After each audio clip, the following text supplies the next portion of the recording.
All right, East Coast, West Coast. Welcome, Susan. Thank you. Thank you. It's a It's pleasure to be great. here. Yeah, thanks. It's great to see you. Home to home from California to New York, not Jersey. You said, right? New York. Exactly. It's New um, York. Yes. I really look forward to this conversation because there's a lot of points that are really important to me and what's going on, I think, right now. But I'd love you to introduce yourself, semi-formally, if you will, and a little bit about your background to start. hmm Yeah. So just, as a little bit. So currently my role is as a senior advisor in a group called the Board Leadership Center, which is part of the audit and accounting firm KPMG. And essentially what we do is we're a quasi think tank, quasi advisor, educator on board governance issues. So board effectiveness, some of the issues that I know we're going to get into talking about, board diversity, how boards are overseeing risk and ESG, and various other issues. But really everything all about corporate boards and how they can provide the best possible oversight to their companies. And before that, I was, still am a lawyer, not practicing anymore, but before that I was practicing as primarily an in-house lawyer. Started out very briefly in a law firm, but quickly went into the food industry. And went through various snack products. Was the cookie lawyer at Nabisco, and then when Nabisco was acquired by Kraft, I became the chief counsel for what then became the snacks division of Kraft Foods, which after I left became what's now called Mondelez. Then after that, I moved from cookies to chocolate and was the Global Deputy General Counsel and Chief Governance Officer at Hershey for just under 10 years, and then moved from there to KPMG. And that, I believe, is that where you met my partner, Ed Martin? It is. It is. We met when I was a lawyer, and Ed walked into my office and said, I have this idea, it's going to save the world, but I'm really worried that legal isn't going to approve it. And we became fast friends from then on because it did get approved. All right, thank goodness. Otherwise, who knows what could happen? Exactly. The fork in the road, that was a key fork in the road for all of this. That's incredible. I'll have to share that with him again. Well, you kind of answered this question a little bit, but I like to go into it further. People have their whys, their whats, and all that, and all important. But why do you do what you do? Yeah. So, I think I did sort of allude to it. And frankly, if you take Ed's story as an example, that is why I do what I do, because a lot of lawyers would have said, no, it's not, sort of within the structure and framework of a company does. So, it's being able to use creativity to come up with ways to get to yes in, of course, a compliant way. And then also the educational piece is really, really important. And when I mean education, it's in a slightly different way than, classroom training. So let me give you another example. When I first got to Hershey, I was working on their ethics program, and looked through the code of conduct, which great piece of work, but it had been written in the 90s, and their anti-discrimination provisions didn't include anything that said that they would not discriminate against people on the basis of sexual orientation. So I went to the CEO and I said, I want to put this in. And he said, yeah, of course, go ahead. And that was how this company had something that they'd never had before. And, to this day, it's obviously something that is deep into what they care about. But at the time, I think of it as education because no one was opposed to it, but no one really thought about it. And I find myself in the position over and over and over again, particularly in the board world, of being able to do things like that can make a difference because you've got good people that are open and receptive, but they just haven't really thought about the specific issue that you're talking to them about. And that's my why. That's what keeps me doing what I do, frankly. Yeah, that's actually brilliant and so relevant to what is going on right now in everything about. I mean, even the stuff that people don't know about, or maybe just pass by in a pharmacy of all the cosmetics or the skincare products for African Americans are locked up. Right. How does that make people feel? And maybe we saw it, but we didn't even notice. Exactly. Pretty And it's you know, I mean, you talk about it as being brilliant, but it's actually really easy because I'm not, I find people that are open to it, mm-hmm. and then it's a quick conversation and it's done. Isn't that the key though? Is that instead of being so busy, why don't we listen a little bit? Yeah. And we'll learn something. I had a partner in Deloitte that was one of my influencers, and he said, "Brilliance is simple." He said, "It might not be easy, but it's simple." You just you kind of look for it. So a little bit, you've kind of answered this a little bit too, and we talked about a little bit other times about it's taken decades. Like no one just gets famous in 2 minutes. It's taken decades for corporate leaders to finally realize aligning with social impact actually is good for business, right? It's critical for getting talent now because young people especially only want to work with leaders who care about this type of stuff. They're who they are and then what's going on in the world. So with your background, global companies, professional service, KPMG, in the realm of counsel, which as you said, a lot of times is about not the creativity towards the yes, as you put it really good, but it's like, what are all the risks that we shouldn't do it, basically? So I call this a push question. So what truly differentiates you as a leader who cares? You said it, I'm brilliant, but I'll take that one, but no. Yeah, right. you can edit that out. No, I think it's interestingly, the background in consumer products, because it's really opened my eyes. So I've been in the consumer world for a really long time. And just to give another example, for part of that, I was on the board of the Council of Better Business Bureaus. And the Council of Better Business Bureaus, I think as everyone knows, if you want a local locksmith or a local plumber or this and that, there's a lot of other pieces to it. It's actually quite global. But it's also got this very local piece, and what it does, and it started to do it. I think it's well over 100 years now. Probably 125 years is exactly what we're talking about, because in their brilliance, what they did is they said, we want consumers to be able to identify companies that care in all of their interactions. And so there's a set of standards that they had set up. And I say all of this based on, my knowledge from last time I was involved with them, which was a few years ago, but at least at the time, and I believe that's still true today.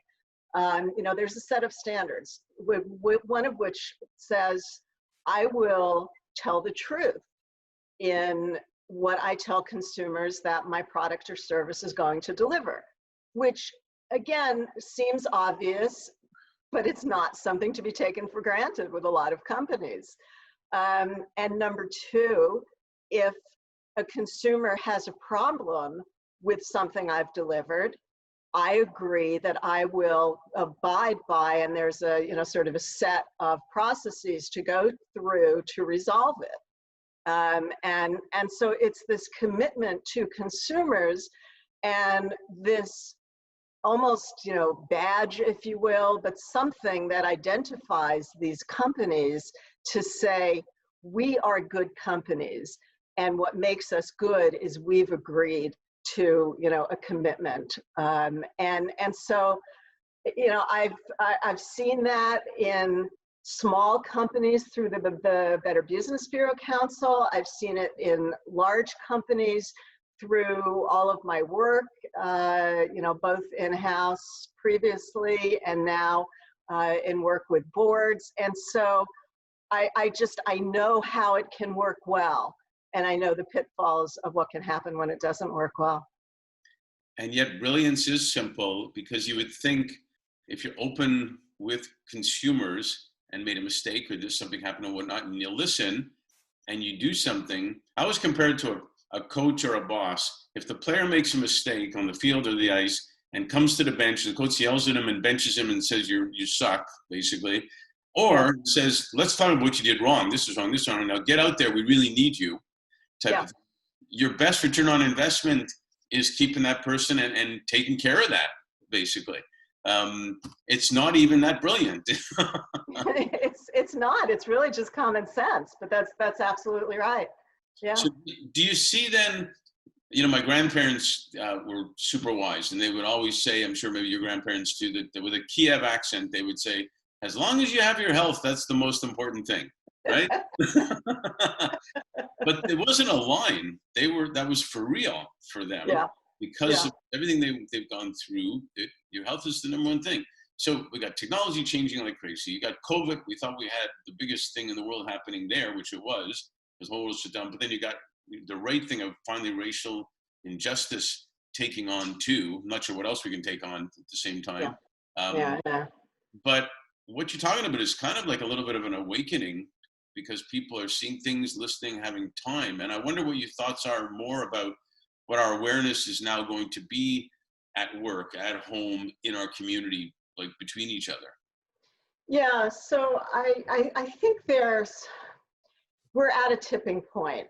And there's companies that have forever been aware of these issues. So if you look at, Nike is always raised as an example.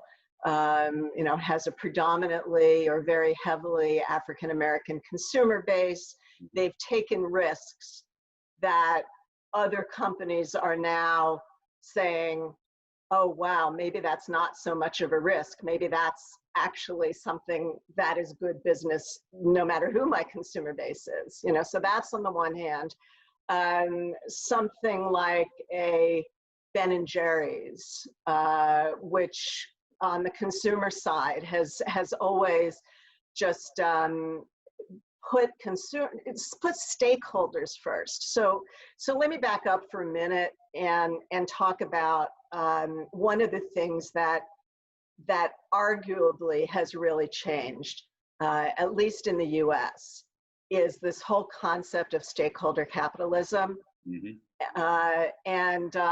So if you go back to the old days of Milton Friedman, who is attributed to saying that, really the only thing that matters is profit for the shareholders. There's actually some dispute about whether he really said that or meant it in that way. But that's how, he's always quoted as, well, Milton Friedman says, all we have to care about is our shareholders, and it's all about profit, profit, profit. So many companies have always taken the view that long-term value requires a broader look. So we talked about consumers, suppliers, the community, the earth in general, all of those things, employees, all of those are stakeholders in the company, and they have to be in good shape and healthy, getting back to your grandmother from Kiev. I had a grandmother from, well, her parents anyway, were from Odessa, so I get the Ukraine connection.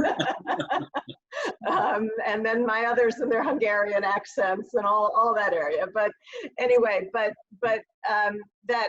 long-term health of all of these stakeholders is not inconsistent with the mission of companies.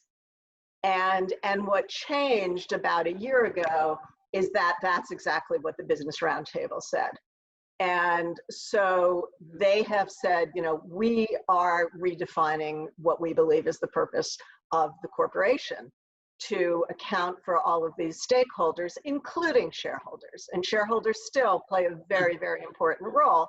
And in fact, these days, the institutional investors, as well as the pension funds and the, you know, sort of BlackRocks and State Streets of the world, are playing an enormous role in pushing companies from a governance, social, and environmental perspective. But with all of those things said, before everything, you know, so sort of, you know, up until February, this was all happening. And there were all of these conversations going on about what that means for companies. And companies internally were saying, you know, well, first of all, do we sign on with this thing? And if we do, how does that change the way we do business? Right. And then the COVID pandemic hit. And, you know, if we think about, you know, ESG, environmental, social, and governance, and the S includes employees, that became a big issue. So how do we keep our employees safe? How do we keep our customers safe? And then with the George Floyd killing and everything that came out in the aftermath of that, this whole reckoning of holy crap, you know, and this gets to the education piece too. You know, a lot of people have known that for their lives because of the color of their skin. And a lot of other people who have not lived in Black skin are now being educated in a way that has not really had that visceral feeling before. And that really is causing a lot of conversations. And I think the critical piece is going to be to keep it moving and to keep it real, so that, you know, I mean, virtually every company within, you know, sort of a couple of week time frame came out with beautiful statements of support. So then the question is, okay, what do you do and what's going to back up those statements? And when you look at your own workforce, your own executive team, your own board, and how you're treating your customers, you know, for example, if you're in a retail store, you know, we remember Starbucks had that issue in one of their outlets where police were called because a couple of people were sitting and having a meeting. And so all of those things that really has caused that reckoning to come and have companies say, we need to really get a closer look on this. And it gets back to that education of knowing what you don't know and making sure you do something about it. Yeah, no, it's really, you actually answered my next question, which is fantastic. I love it. It is about all the stakeholders, and it's about listening, because and it's about being, you know, I was just I thought it was crazy when politicians would go after each other because they flip-flopped, and I never understood, if you learn something else, don't you want a person to flip-flop? I mean, it doesn't make any sense. And but they both do it. They attack each other if they flip-flopped on a message. And I love the point you raised about, obviously, all the stakeholders, but also the one thing that's great about this is that the leaders are realizing that it is good for business. It's not something we have to do because we have to do it. It's actually good for business. And with respect to your expertise, are the boards, do you find the boards are actively engaged in that listening and that conversation? Some are. One of my favorite quotes, and you may know who said this, I can't remember, but it's that the future is already here, it's just not evenly distributed. That's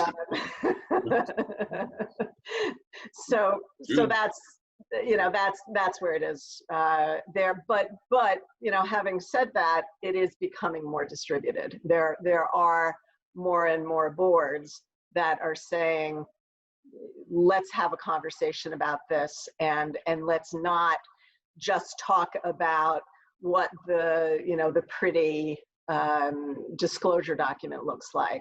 Let's talk about what's really underneath the covers and what the company is doing about it. And the one thing that I've learned also is that the only way that it's really sustainable is if it is deeply connected to the business of the company, because otherwise, budgets get tight, something happens, someone leaves, the new management comes in, and if it's not part of the company's DNA and part of how the company really sees itself as doing business, it's just that much harder to make it last. Yeah, and I you're right on all those counts. I do think it will last in the same way. I think that leaders realize they're not getting the A player talent because they don't care. That became like a big deal. Well, what's going on here? We're not getting the talent. There's got to be a reason, and they want to be taken care of in the sense of their financial well-being, their physical well-being, and their mental well-being. And it makes sense because just like a sports athlete, they'll perform and do whatever it takes for that coach that takes care of them and stands up for them. So I would hope that's what boards are doing more and more, because sometimes, and you know this better than I've found that, boards can have time to think a little bit more visionary, strategically in some respects, and support the CEO who may be so busy in keeping the business going, if you will. Yeah, I think that's exactly right. And they also, they have the ability to support the CEO and say, it's okay if your profit is off a little bit this quarter because you're investing in your people. And, and we've got your back on that if that's what happens. So yeah, definitely those conversations are going on more and more. That's a great point. If you tell a coach you're fired if you don't win this year, then next year doesn't matter. So you make a great point. If the board gives him permission, him or her permission, then it's great. Quick answer on this. I'm a graduate, let's say high school, college. I'm pissed off. No graduation. Couldn't take my girlfriend to the prom. This is like ridiculous. I can't wear my cap. And I come up to him and I say, with all this going on, what now? What next? What do you tell me? It's all about the long term. It just use it as a learning experience and use the time wisely, which is really hard to do because we're all stuck in our homes. But that I think that's really the only thing, is to think about it in long term. Yeah, wise words. Thank you, Susan. Yeah, it's been a pleasure.